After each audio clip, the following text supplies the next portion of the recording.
Thursday. It's your girl V with Reality Recap here for your midday tea talk on last night's episode of Real Housewives of Salt Lake City. As always, let's make sure we got these streams in here.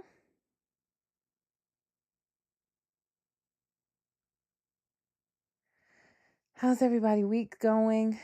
I'm tired, y'all. I tried to do a late night talk last night, tea talk on the season premiere of RHONY. Guys, if you watched that video, I apologize. It was a cricket outside. Like, I have my studio in the basement, and there was like a cricket outside last night making so much noise. You would have thought I was interviewing the cricket. But if you saw my RHONY nighttime tea talk last night, I do apologize for the cricket. Hopefully, I ain't trying to kill him because, I'm a good person, but we did spray around the house. I don't know where he is, but anyway, yeah, we sprayed like outside of the house because he's not inside, he's outside, just making a lot of noise.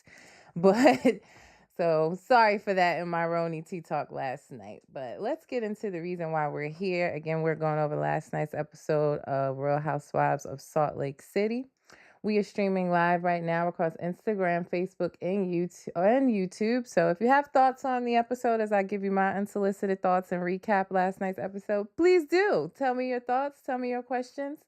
I'll read them and answer and interact. All right, so let's get into Salt Lake City last night. Y'all know I got my trusty notes because I am in the middle of a lot of Housewives and binging Love is Blind season 7, which premiered or dropped on Netflix yesterday. So I am tuned in, honey, trying to get to know these new people. But anyway, Whitney, I said to myself, Whitney was saying to her husband, right? We saw them all kind of packing or getting ready for the trip to Milwaukee. And Whitney was saying how like all of them are on the same page and that the team building went well. And I was saying to myself, was she at the same team building we was at? Because the fuck is she talking about? Everybody's at odds. I had no idea what this girl was talking about. Everybody's cool to go to Milwaukee. You got Meredith beefing with Whitney. You got Lisa and Angie still not good. You got Bronwyn upset with Lisa. Like, what does she mean? Everybody's good to go to Milwaukee. You got Mary and Brittany not on the same page, but okay, girl, go off then. You say everybody's good to go to Milwaukee and on the same page, then let's go. And that's what we did.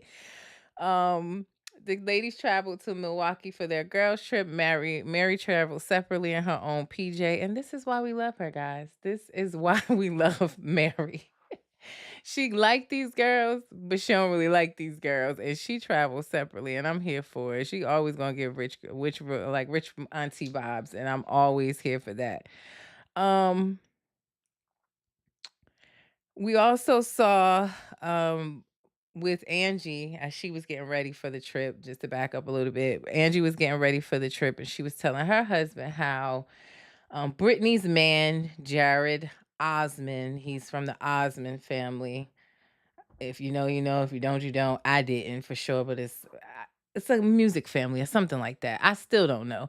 But Jared Osmond is Brittany's boyfriend, and they how do I put it? It feels like Britney's more in love with him than he is her. She's saying he made them Instagram official. All he did was call them best friends on the internet. She's saying that he asked her to be his girlfriend, like to be officially his girlfriend. She's head over the hills at her older age. She seems very boy crazy. Probably because we didn't get into it, but I'm assuming she got married young because she's in the Mormon lifestyle, and that's usually what we see here in Salt Lake City. But just assuming right now that she got married young and kind of living out her teenage or younger years now, but she's totally obsessed. That's not the right word. Let me not say that.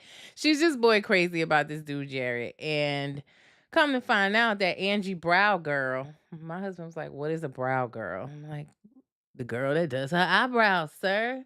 Like, yes, people have brow girls. He be like, "Well, what is you watching?" But anyway, um, the brow girl is telling Angie that Jared slid in her DMs because of like a picture or video of herself that she posted. Angie goes on to read the DMs because the brow girl trying to get her 15 minutes of fame and probably grow her brow business. Hi, Alpha Love. How are you?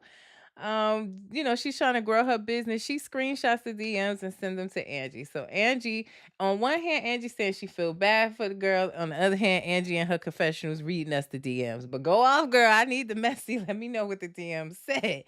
But apparently he was saying stuff like, "Oh, you look like a lot of fun. Can I call you?" She specifically asked him, was he dating Brittany? He said no, they are not dating, which was incriminating enough. But yeah, Angie, she reading the DMs and like she said he put the emoji face like giving that Megan the Stallion.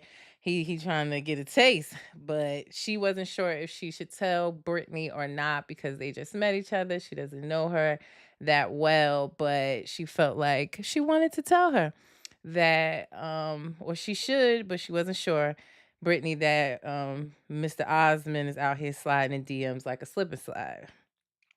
So they head off to Milwaukee. Like I said, Mary travels separately. And I just loved how I loved slash hated how every woman got their own room because that's usually part of the beef on the trips for the housewives where they're fighting over rooms and mad at the room that they got.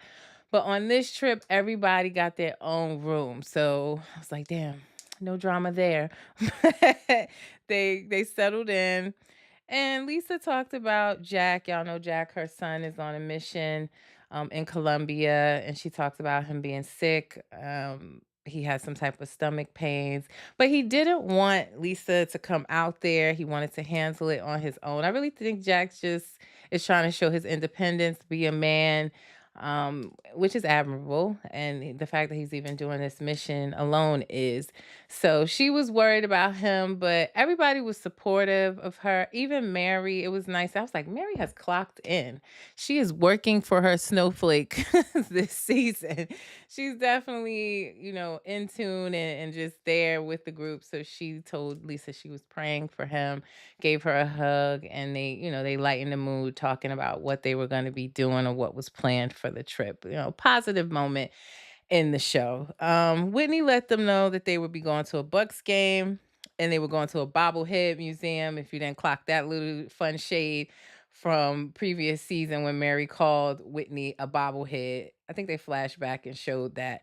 But she let the ladies know that's what they be doing. Immediately, my thoughts were, now, Whitney, what did you do to get those sweet tickets at the Bucks game? Because wasn't you claiming that Lisa gave BJ's for Jazz tickets? What did you do for those? No fun when the rabbit got the pew pew. You know what I mean? But that was just me and my little sassy thoughts. I was wondering, well, what you do to get them tickets? Hmm.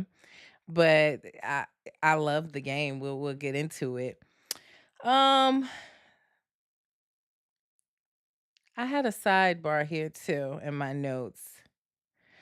Angie is running the Greek thing into the ground, guys. I don't know how you feel about that, but that is my side note. When she found out they were going to the Bucks game, she whipped out those Greek glasses she had made. She was like, "Yeah, there's more than one Greek freak in Milwaukee this weekend or something like that." Everything is, we get it. You're Greek. We get it. It's getting a little old for me already. Don't know if that's just me. Alpha Love said yes. And another question that I had was, are we offended by her tagline? Just wondering because I myself did not go to a huge big university and I'm not in a sorority. But what is her tagline? Let me go to her tagline because those just came out and read it to you. Her tagline is, "You may have been in a sorority, but I'm Greek for life, baby."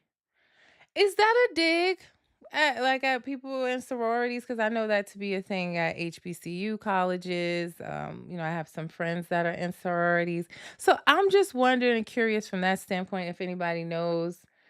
Um, Alpha said, "Is she part of the Greek mob?" Allegedly not. But she's running it into the ground. It just, her tagline, I don't. Do I think she was purposely trying to be offensive? No. I think she's just trying again to run that narrative to let us know that she's Greek. But I was just wondering, I said I was going to ask some of my friends that are in sororities, would you find that offensive, especially from it being um someone that's not black, to be honest, y'all? Let me know because that's what sororities are. So I don't know what she was trying to come off with her tagline, but I had that as a side note that she's running into the ground, and now that the tagline's out, wondering what people were thinking about it. So comment and let me know your thoughts on her tagline. But getting back to the show, um Angie checks on Bronwyn while they're getting ready for the game, and Bronwyn says she's upset with Lisa.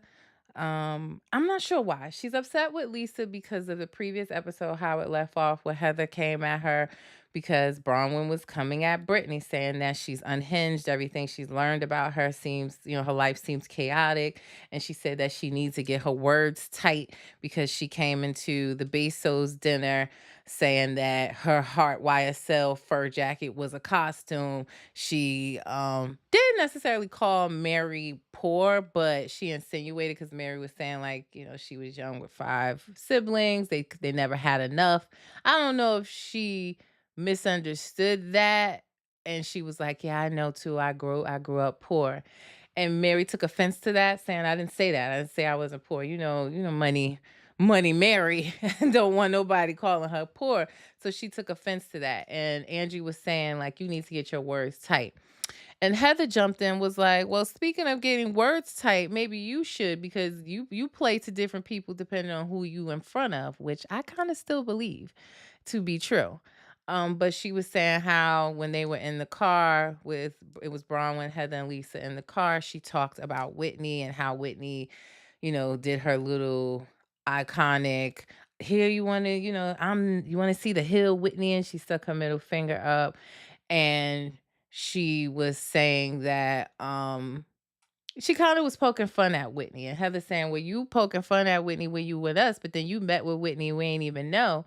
And when we see her meet with Whitney, we see her saying, like, well, you're not wrong in what you're saying about Lisa. You're entitled to your opinion, yada yada. So it does leave the question of, Bronwyn, whose side are you really on for me? I'm still trying to figure that out. And then also, you're upset with Lisa saying she ain't have your back when Heather came at you, which honestly I was confused because she did. Like Lisa said, she stepped in and said, well, I know Bronwyn, I know how she talks, she's snarky, funny.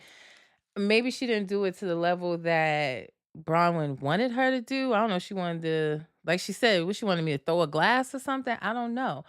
But I really maybe she didn't hear what Lisa had to say, because she said that Lisa was silent, and that wasn't the case. She did speak up. So I'm a little confused, but she's upset at kind of Lisa's loyalty when it's like, I'm trying to figure out where your loyalty lie. Like, I like Bronwyn because of her fashion. I want to give her a chance, but the last two episodes I've been kind of side eyeing, like, okay, Housewife 101, you don't turn on the person that brought you on the show.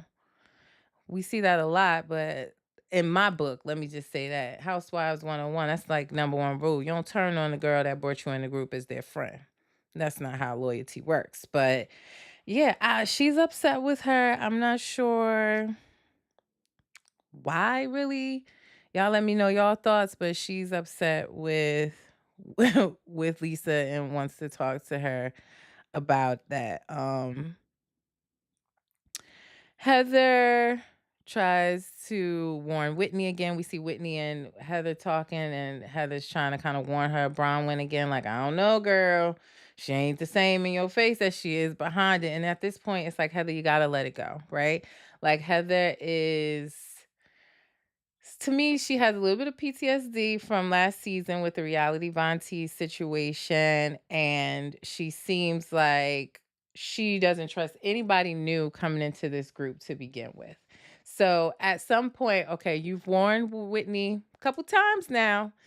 In my opinion, it's time to let it go. If Whitney wants to find out if Bronwyn's really her friend, if she believes that Bronwyn is her friend and they cool or whatever have you, then it's time to let it go. She's a grown ass woman. You spoke your piece, let it go. So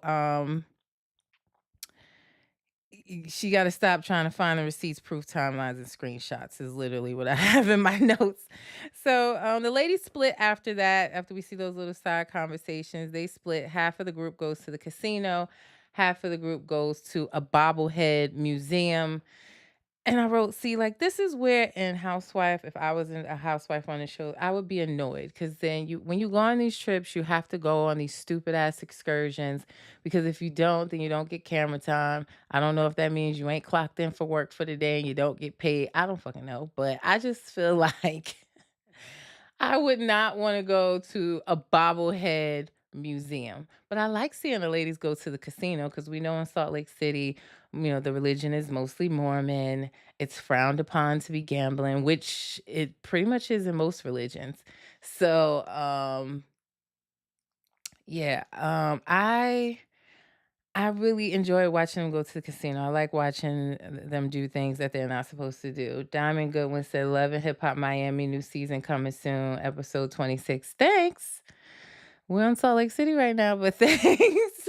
I'm pretty sure that Love and Hip Hop will be coming though, because ATL only has 3 episodes left. So I'm looking out for that and definitely will give you guys sneak peeks and I'll be recapping Miami when it returns. So I appreciate that tidbit of tea, Diamond Goodwin. I appreciate it.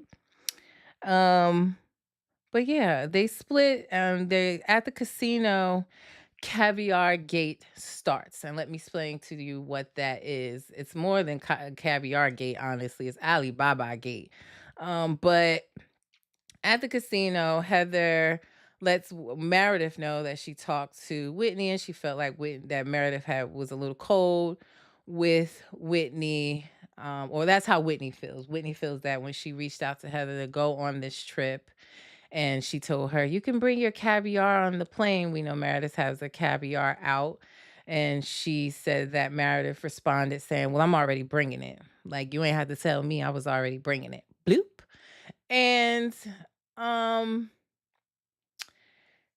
Heather tries to get them to have a conversation. And Meredith lets us know that she feels like everything she does, which we already know, she told Whitney this. She feels like with her jewelry, Whitney copied, and now she's doing jewelry with her bath line.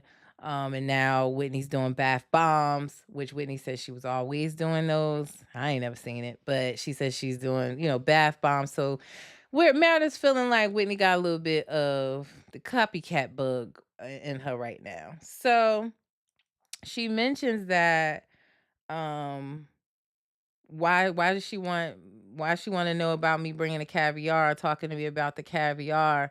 Was she about to do a caviar line next? And she mentions how there is a page on Instagram right now alleging that Whitney's jewelry that she's selling, she gets from Alibaba or AliExpress.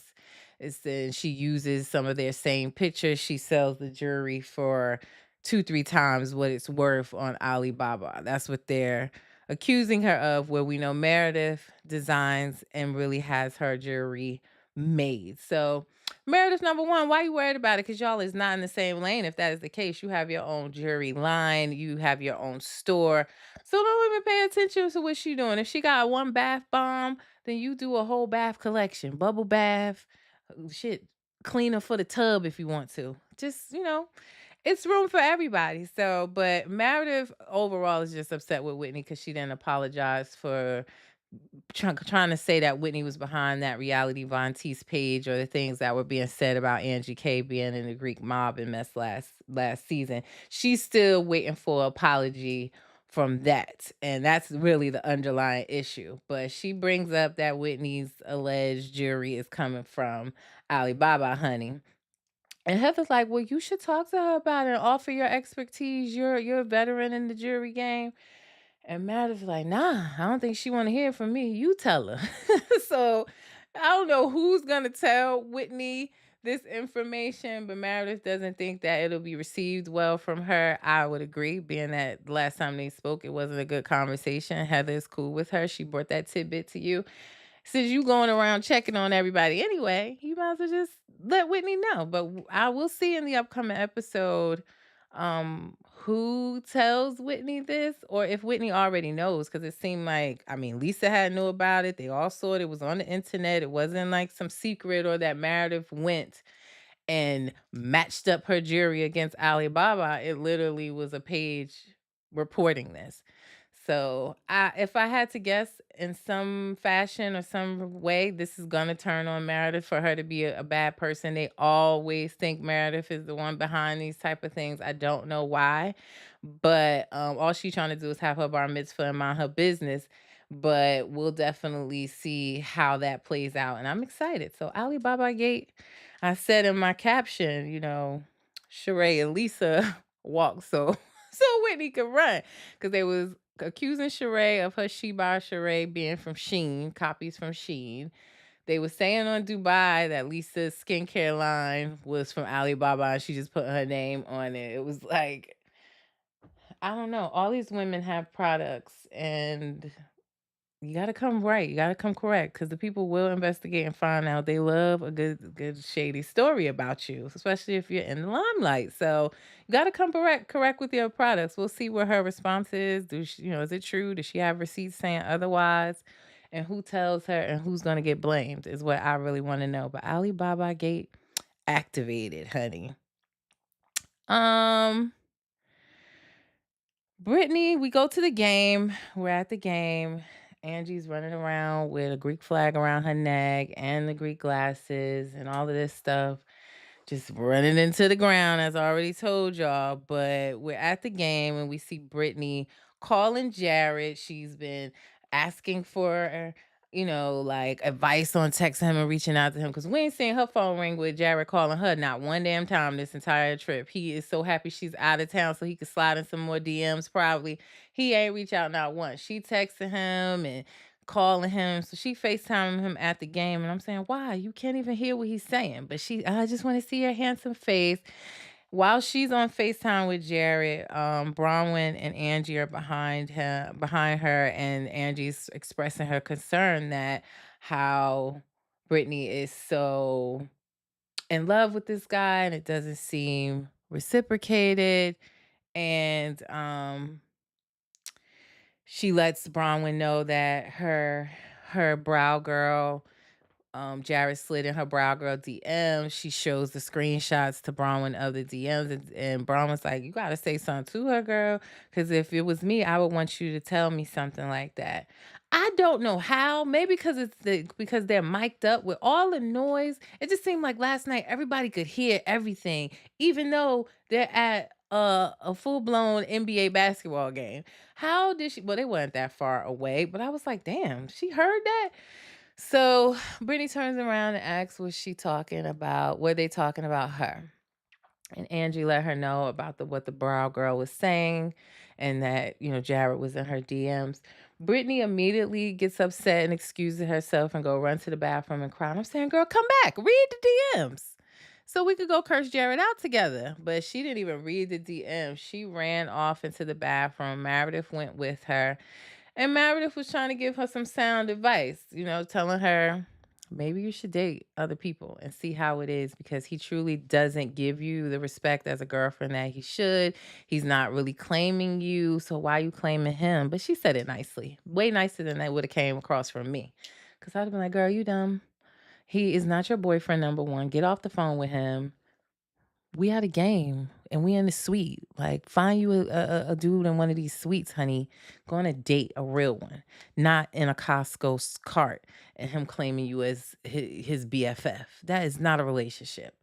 But see, that's why they sent Meredith in there, not me, I guess, because she was really nice about it and helped her wipe her tears, refresh herself to come back. So we'll see if she's interested in reading the DMs or getting more information in the next episode.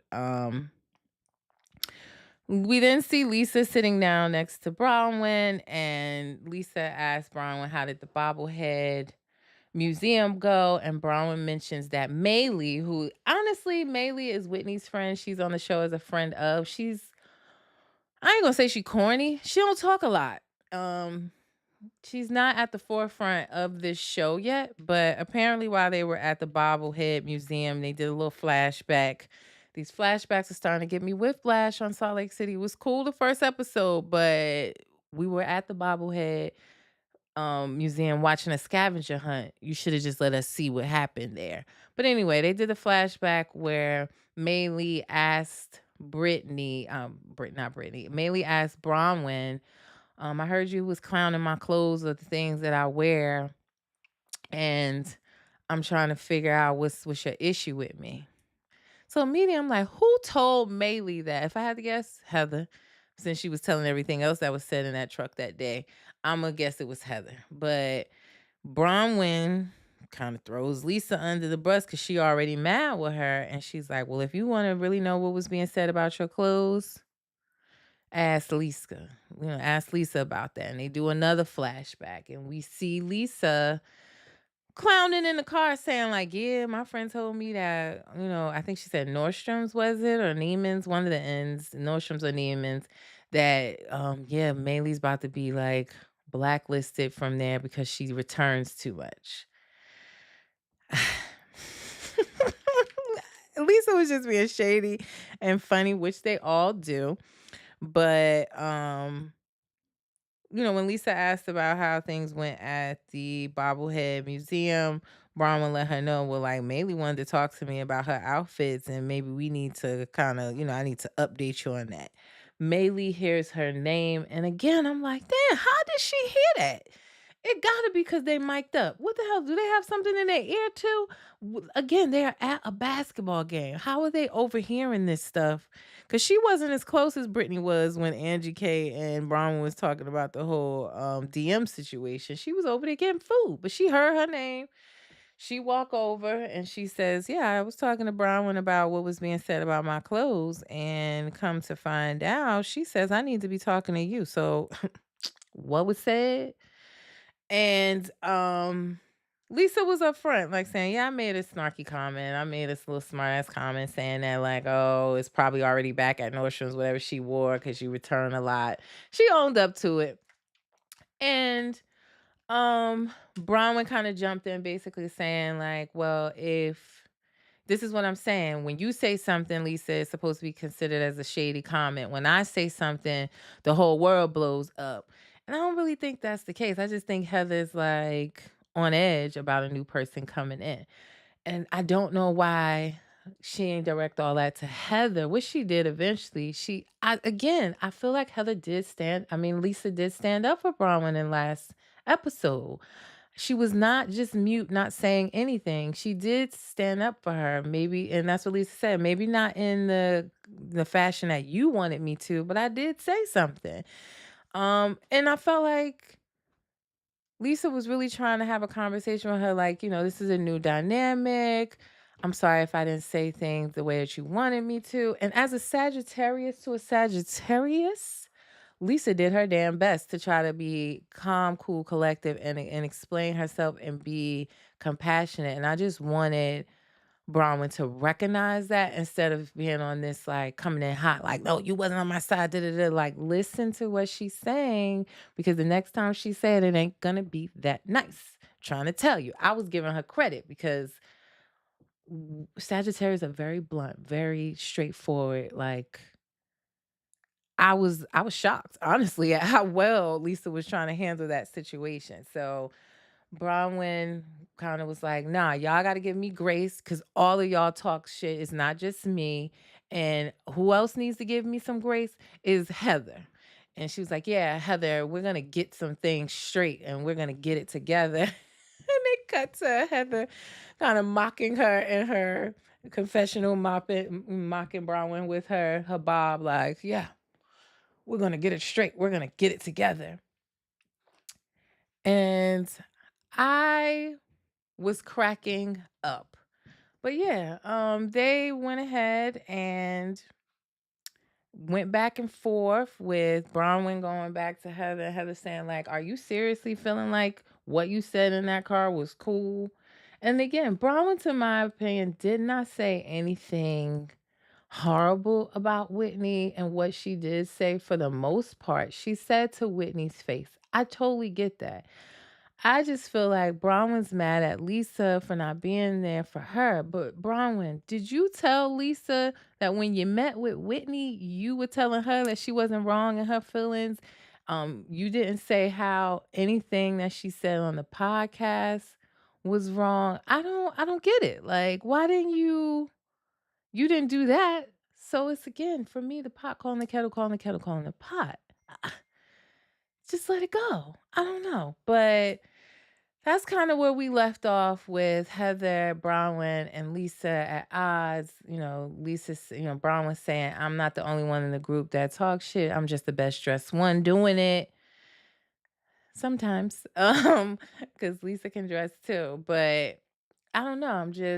I'm confused, guys, on why Bronwyn's so upset. I wonder if now Bronwyn watching the episode, does she still feel like Lisa didn't have her back at all? Because she really, truly did, in my opinion. You guys let me know yours. But it was a great episode nonetheless. I'm, excited to see where Alibaba Gate goes. I'm excited to see because it doesn't look like Heather and Bronwyn get back on track anytime soon. So I'm excited to see how this plays out if Lisa and Bronwyn's friendship starts to unravel. A lot going on here. If Meredith ever gets her apology, which I feel like, girl, you should just let it go. Whitney is not apologizing. She don't even know she should be. She's oblivious. So yeah, you're not getting that apology. But another great episode from the Salt Lake City. The series is just this season is really just warming up. We're only 3 episodes in, and I'm enjoying it. I am. I can't wait to see more. But that is my unsolicited thoughts on last night's episode of Real Housewives of Salt Lake City. Before I get out of here, guys, don't forget to come back tonight, 7 p.m. Eastern Standard Time, where I will give you your weekly roundup of reality news recap for the week and everything that has happened so far this week since the last Thursday I met with you. So make sure you check in tonight, 7 p.m. Eastern Standard Time for that. And Midday Tea Talk tomorrow, 12:30 p.m. Eastern Standard Time. I will be recapping tonight's episode of Real Housewives of Orange County. So I gave you a sneak peek of the episode on my page earlier today. Make sure you check that out. And yeah, I'll be back with Midday Tea Talk tomorrow at 12:30 p.m. Eastern Standard Time. Before I get out of here, also, if you have a business or a product you want me to promote on my pages on social media, across Facebook, Instagram, TikTok, YouTube, my promotional rates are there. You can email me for more information, as well as I'm looking for sponsors for my podcast. So I'm doing upwards of 7, probably going to go to 8 podcast shows a week with all the Housewives shows on right now. I would promote your business or product on every single episode. If you're interested in either of those, you can reach out to me at reality_recap@yahoo.com. My Cash App is down in the corner, guys. So if you want to donate and just continue to help me to grow my platforms, equipment, traveling to these content events, I appreciate all of your support because the tea is not free, honey. You got to pay to get the tea. So I appreciate your support there. And as I always say before I end my shows, let's not forget, guys, reality stars are humans too. Let's not forget that. I will see you back here tonight, 7 p.m. Eastern Standard Time. Wait, might be 8 o'clock. Might be 8 o'clock. I need to push it back. Got some, got to do mom life things. But 8 p.m. Eastern Standard Time, I will see you tonight for our weekly reality news recap. Y'all enjoy the rest of y'all day. Be safe, and I'll see you tonight. It's your girl V with Reality Recap signing off. Peace.